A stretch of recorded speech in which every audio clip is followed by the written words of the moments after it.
கும்பகோணம் அருகே கொரநாட்டு கருப்பூரில் உள்ள பிரசித்தி பெற்ற பெட்டிக்காளியம்மன் கோவில் பல்லக்கு விழாவில் ஆயிரக்கணக்கானோர் கலந்து கொண்டு பல்லக்கு தூக்கி வழிபட்டனர்.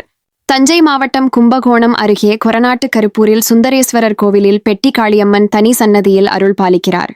இங்குள்ள பெரிய மரப்பெட்டியில் காளியின் தலை முதல் இடுப்பு வரை உள்ளது. ஆண்டுதோறும் காளியின் உத்தரவு கிடைத்ததும் பெட்டியிலிருந்து காளியம்மன் வெளியே எடுக்கப்பட்டு பல்லக்கில் வீதி உலா நடைபெறும். இதையடுத்து இந்த ஆண்டு காளியின் உத்தரவு கிடைத்ததை தொடர்ந்து கோவிலிலிருந்து பெட்டியிலிருந்து காளி எடுக்கப்பட்டு பல்லக்கில் வீதி உலா நடைபெற்றது. அம்மனின் உத்தரவுபடி நாதஸ்வர மேள தாளம், தாரை தப்பட்டை, ட்ரம்ஸ் வாத்தியங்கள் முழங்க திருக்கோயிலை விட்டு வெளியே வந்த விசேஷ பல்லாக்கில் வெள்ளி சூலாயுதத்துடன் பெட்டிக்காளி பவனி வந்து பக்தர்களுக்கு காட்சியளித்தார். இதனை ஆயிரக்கணக்கானோர் வீதிதோறும் இருபுறமும் திரண்டு நின்று தரிசனம் செய்து மகிழ்ந்தனர். இந்த பல்லக்கு விழாவின் சிறப்பம்சம் என்னவென்றால், காளி கோவிலிலிருந்து புறப்பட்டதிலிருந்து கோவிலுக்கு திரும்பி வந்து சேரும் வரை எந்த இடத்திலும் காளி நிற்காமல் பல்லக்கில் முன்னும் பின்னும் சென்று கொண்டே இருக்கும். இந்த பெட்டி காளியம்மனின் பல்லக்கை தூக்க கும்பகோணம் மற்றும் அதன் சுற்றுவட்டார கிராமங்களைச் சேர்ந்த ஆயிரக்கணக்கான பக்தர்கள் குவிந்தனர்.